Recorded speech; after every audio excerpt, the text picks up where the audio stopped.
One adalah lagu dari Metallica di dalam album And Justice for All yang dirilis pada tahun 1988. Lagu ini bertema tentang anti perang yang diadaptasi dari novel berlatar belakang Perang Dunia ke-1 berjudul Johnny Got His Gun yang ditulis oleh Dalton Trumbo pada tahun 1939 yang kemudian difilmkan di tahun 1971. Sesuai dengan cerita novelnya, lagu ini mengisahkan kehidupan seorang prajurit bernama Joe Bonham yang berharap untuk mati setelah dia kehilangan segalanya akibat perang. Joe Bonham adalah seorang prajurit yang terkena ledakan artileri dan mengakibatkan seluruh anggota tubuhnya hancur yang hanya menyisakan badan dan kepalanya saja. Ironinya, dia masih bertahan hidup tapi dengan kondisi yang jauh lebih parah daripada kematian karena sudah tidak mempunyai lagi sebagian wajah, mata, telinga, mulut, tangan, dan kakinya. Sehingga dia tidak bisa lagi melihat, mendengar, berbicara, memegang sesuatu maupun untuk melangkah. Dan kisah menyedihkan ini dibungkus dengan rapih di dalam lagu ini.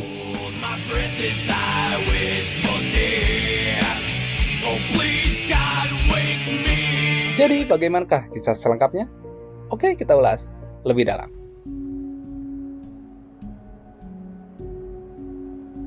Pada awalnya, Joe Bonham mempunyai kehidupan yang indah dengan kekasihnya yang bernama Karin. Kehidupannya berubah ketika dia memutuskan untuk menjadi prajurit Amerika demi pergi ke medan perang pada Perang Dunia ke-1. Di saat dia sedang bertugas, seketika itu juga dia terkena ledakan besar dari artileri yang menghancurkan sebagian besar anggota tubuhnya. Dan dari sinilah kisah memilukan lagu ini pun dimulai. What's curious about it? They're trying to protect their genitals. Lagu ini diawali arpeggio yang halus dengan nuansa muram seakan-akan membawa pendengarnya terseret ke dalam cerita memilukan yang dialami oleh karakter dari kisah tersebut.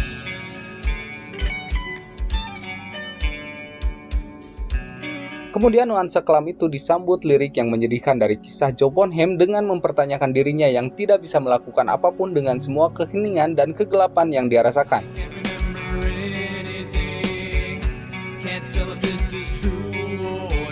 Pada saat itu dia belum menyadari apa yang telah terjadi dengannya. Dia hanya menyangka sedang mengalami cedera ringan yang suatu saat akan sembuh. Berbulan-bulan dia jalani kehidupannya yang penuh keheningan dan kegelapan sampai suatu ketika dia merasakan kesakitan akibat dari perawat yang sedang mengurusi luka di lengannya. Dan sontak dia pun merasa kaget karena menyadari telah kehilangan kedua tangannya.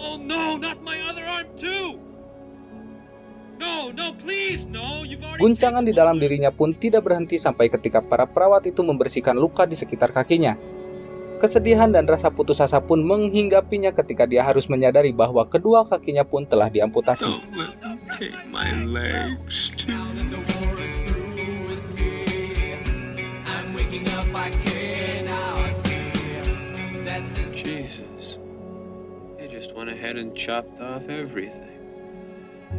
Perasaan putus asa yang bercampur kebingungan itu pun semakin menyeruak ketika para perawat itu membuka perban yang berada di wajahnya.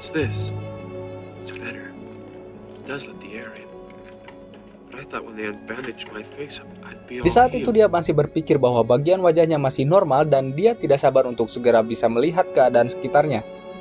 Tapi harapannya pun sirna ketika dia mencoba untuk menggerakkan rahangnya.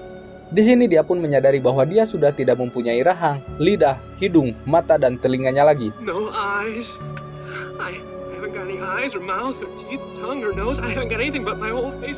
Joe Bonham yang menyadari telah kehilangan hampir seluruh bagian tubuhnya hanya bisa meratapi dan merasakan sakit luar biasa di dalam jiwanya. Maka dengan semua perasaan putus asa yang dia alami, dia hanya berharap untuk mati agar tidak merasakan lagi kepedihan di dalam hidupnya.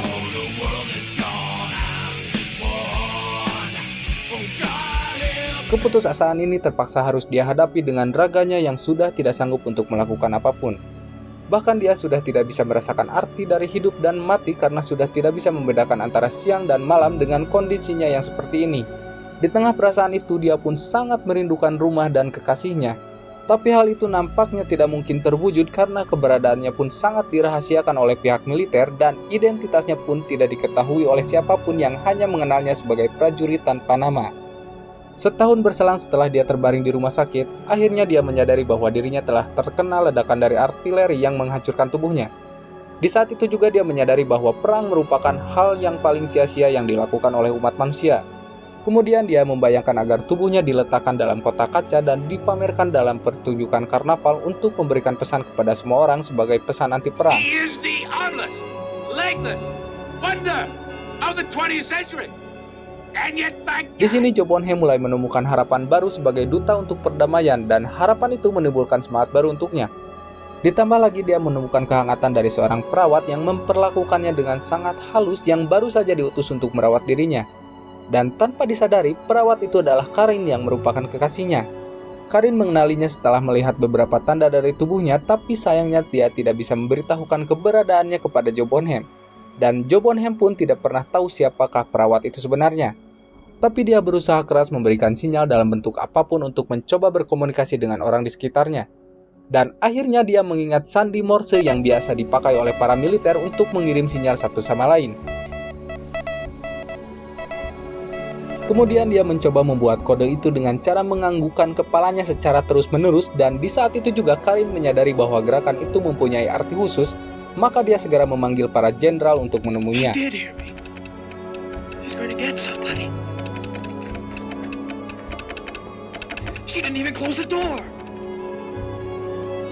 Setelah beberapa angkatan militer berkumpul di kamarnya, ada satu orang prajurit yang menyadari dengan kode Morse tersebut. SOS.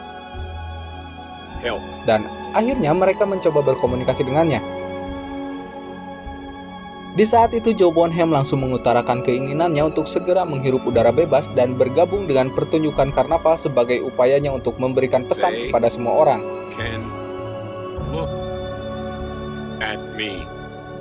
Let me out. Tapi sayangnya jenderal tersebut tidak mengizinkannya sama sekali, dan hal itu membuat Joe Bonham kembali putus asa dan terjebak di dalam tubuhnya sendiri. Tell him we'll do everything we can, but his condition won't permit him to be moved. For the present, that is. Be sure to save the present.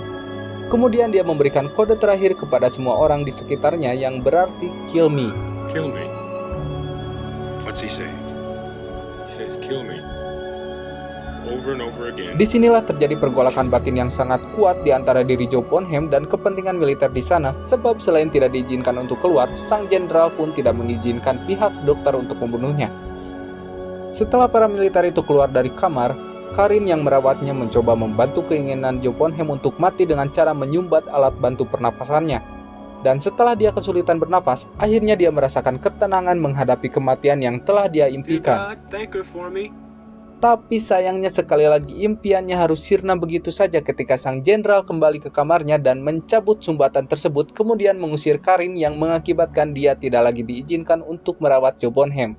Dan akhirnya kehidupan Joe Bonham kembali ke dalam kegelapan dan kesunyian yang harus dia hadapi seumur hidupnya dengan terjebak di dalam tubuhnya sendiri, yang mana keadaan ini nyatanya jauh lebih menyeramkan daripada kematian. Because